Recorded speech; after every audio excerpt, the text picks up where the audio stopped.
अस्सलामुअलैकुम। तो आज की वीडियो में जो हम टॉपिक कवर करेंगे वो है short history of British colonisation starting with the post Roman Britain in 15 to 11 century. So 5th century में क्या हुआ था कि रोमन एम्परर एक एम्परर था क्लाडियस, वो आया और उसने जो है इस एरिया को जो है कैप्चर कर लिया और उसने इस्टेब्लिश किया रोमन प्रोविंसेस। जो सिटी है लंदन, जिसको हम आज लंदन कहते हैं, ये जो है ये भी इसी ने जो है इसको इस्टेब्लिश किया था और इसका जो पुराना नाम था वो था लंडीनियम। ठीक है, इसने रोमन प्रोविंसेस को इस्टेब्लिश किया था, रोमन कल्चर को फैलाया था, लेटिन लैंग्वेज और क्रिश्चियनिटी को भी इस एरिया में फैलाया था। फिर 7 to 19 सेंचुरी में एंग्लो सैक्सन आ गए थे। ठीक है, एंग्लो सैक्सन कौन थे? जर्मेनिक ट्राइब्स थे। ठीक है, और ज्यूट्स थे। ये इन्होंने माइग्रेशन की और ब्रिटेन में सेटल हो गए। ठीक है, इन्होंने from early English kingdom like Wessex और मर्शिया से इन्होंने माइग्रेशन की थी और इन्होंने डेवलपमेंट की ओल्ड इंग्लिश की और एंग्लो कल्चर्स को इन्होंने इंट्रोड्यूस कराया इस एरिया में। और 19th 11th सेंचुरी में क्या हुआ कि वाइकिंग्स की इन्वेजन हुई। ठीक है, नॉर्थ वाइकिंग आया, उसने रेड्स की बहुत ज़्यादा, उसने यहाँ पे डेन लॉ को जो है इस्टेब्लिश किया। ठीक है, और ये जो थे इसने अपना लोकल कल्चर और जो गवर्नेंस थी वो फैलाई किसके थ्रू? इंटर मैरिजेस के थ्रू। इन्होंने शादियाँ करना शुरू कर दी जिसकी वजह से जो है इनका कल्चर और आपस में जो है वो इंटरमिंगल हो गया। ठीक है, इन्होंने इनकॉर्पोरेट किया नॉर्थ कल्चर और लैंग्वेज को अपने जो है ना अपने एरा में। ठीक है, उसके बाद है हमारे पास high and late middle ages. ठीक है, अब 13th सेंचुरी में क्या हमारे पास हुआ था? 13th सेंचुरी में जो है इससे पहले भी हमारे पास जो है नॉर्मन कॉन्क्वेस्ट हुई थी। ठीक है, नॉर्मन कॉन्क्वेस्ट में ड्यूक ऑफ नॉर्मैंडे था, उसने इन्वेड किया और उसने एंग्लो किंग को जो है किंग हॉलेट को उसने शिकस्त दी और उन्हीं की जो सारी लैंड्स थी, ठीक है, वो सारी लैंड्स उन्होंने नॉर्मन लॉर्ड्स में जो है ना उनको वो कर दिया, डिस्ट्रीब्यूट कर दिया। ठीक है, फिर इन्होंने क्या किया? इन्होंने फ्यूडल सिस्टम को इंट्रोड्यूस कराया। ठीक है, इन्होंने मेजर आर्किटेक्चरल और कल्चरल चेंजेस लेके आए, जैसे कि उन्होंने कैसल्स को कंस्ट्रक्ट किया इस एरिया में। ठीक है, अब जो है उन्होंने इंग्लिश लैंग्वेज का जो है अब इन्फ्लुएंस शुरू किया। पहले इससे पहले लेटिन लैंग्वेज थी, इन्होंने फिर इंग्लिश लैंग्वेज को इन्फ्लुएंस किया ज़्यादा और लीगल सिस्टम्स को जो है बहुत ज़्यादा बनाया। ठीक है, इसके बाद जो है 14th 15th सेंचुरी में क्या हुआ?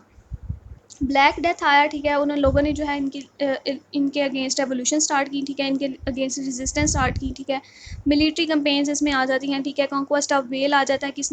वेल को किसने कॉन्क्वर किया था? एडवर्ड वन ने किया था 13th सेंचुरी में।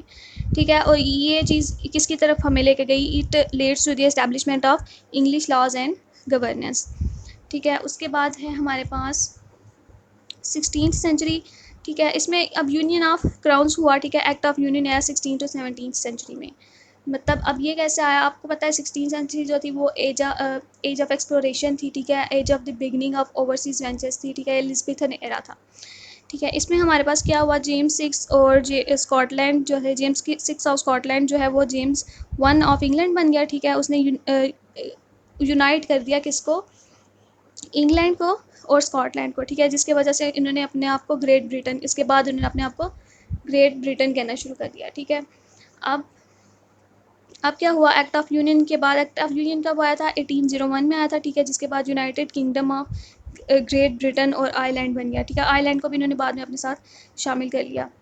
ठीक है, यूनियन जो है उसने एक सेंट्रलाइज्ड गवर्नमेंट बना दी। ठीक है, और एक इंटीग्रेटेड इकोनॉमीज़ बनाई। ठीक है, जिसने क्या प्रमोट किया इंग्लिश लैंग्वेज को एज अ डोमिनेंट लैंग्वेज किया प्रमोट। उसके बाद 18th सेंचुरी जो है वो हमारे पास एज ऑफ एक्सपेंशन है।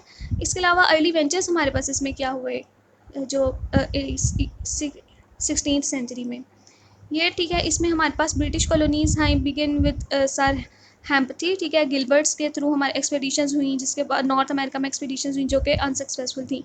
फिर 1585 में हमारे पास सर वॉल्टर रिलाय आए। ठीक है, उन्होंने अटैम्प्ट किया इस्टेब्लिश करने की, उन्होंने ही attempted to establish the Roanoke colony. ठीक है, जो कि लॉस्ट कॉलोनी हम उसको भी कहते हैं। ठीक है, उन्होंने उसके बाद इस्टेब्लिशमेंट ऑफ जेम्स टाउन किया 1607 में।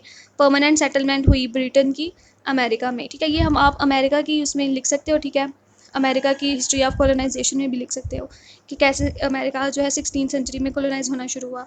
फिर 1664 में क्या हुआ? Control of New Amsterdam. ठीक है, न्यूयॉर्क के ऊपर कंट्रोल उन्होंने हासिल कर लिया। ठीक है, उन्होंने इस्टेब्लिश किए क्या? Sugar plantation. कैरिबियन कंट्रीज़ में उन्होंने शुगर प्लांटेशन को इस्टेब्लिश किया। ठीक है, बारबाडोस और जमैका में भी ये सब किया। ठीक है, उन्होंने फिर जमैका को कैप्चर किया स्पेन से 1655 में। फिर इन्होंने 1600 में क्या किया, ब्रिटिश ईस्ट इंडिया कंपनी आई, ठीक है। ब्रिटिश ईस्ट इंडिया कंपनी 1600 में आई, फिर इसके थ्रू उन्होंने अपना कंट्रोल को एक्सपेंड किया इंडिया में, ठीक है। इसके थ्रू प्लेसी वॉर्स हुई और बहुत ज़्यादा जो है मतलब वॉर्स भी हुई और रेजिस्टेंस भी हुई, लेकिन उन्होंने कंट्रोल हासिल कर लिया इंडिया पे, जो it results in the beginning of British dominance in Bengal and Bombay. Then in 1788 they established the penal colonies in Australia and they expanded into the New Zealand and other Pacific islands. सो अब as of expansion जो थी ये 18th century की थी, आपको मैं बता चुकी हूँ इसके बारे में, ठीक है। The 7 years war results in British dominance in north America and India. मैंने आपको इसकी सारी डिटेल्स बताई हैं कि किस सेंचुरी में क्या हुआ, ठीक है, किस एज में क्या हुआ। अमेरिकन रेवोल्यूशनरी वॉर्स भी आई, ठीक है, यानी कि रेजिस्टेंस भी हुई, जिसके थ्रू ये एक्ट ऑफ जो डिक्लेरेशन ऑफ इंडिपेंडेंस था, ठीक है, उसमें जो है इन्होंने 13 कॉलोनीज़ को जो है लूज़ कर दिया था। उसके बाद जो है हमारे पास 19th सेंचुरी में क्या हुआ था।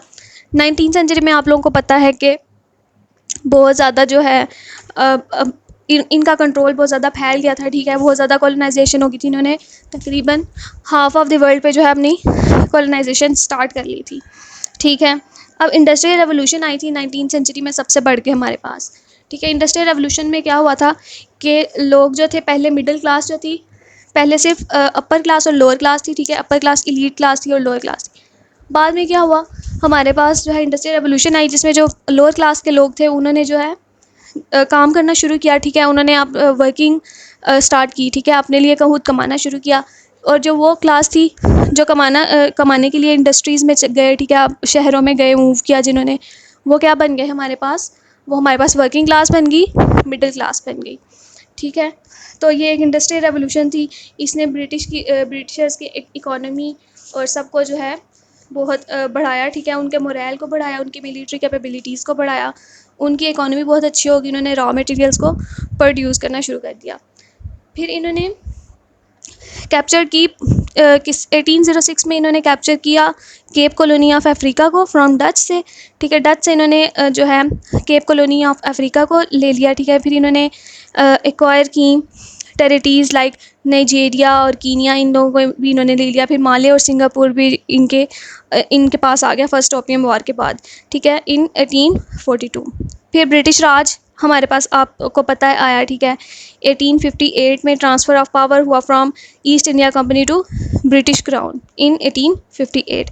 फिर इंडियन रिबेलियन की वॉर हुई 1857 में, और इन्होंने उसके बाद जो है क्या किया, 1867 में कनाडा को भी ऑक्यूपाई कर लिया और क्या बनाया, कैनेडियन कॉन्फेडरेशन बना ली इन्होंने, ठीक है।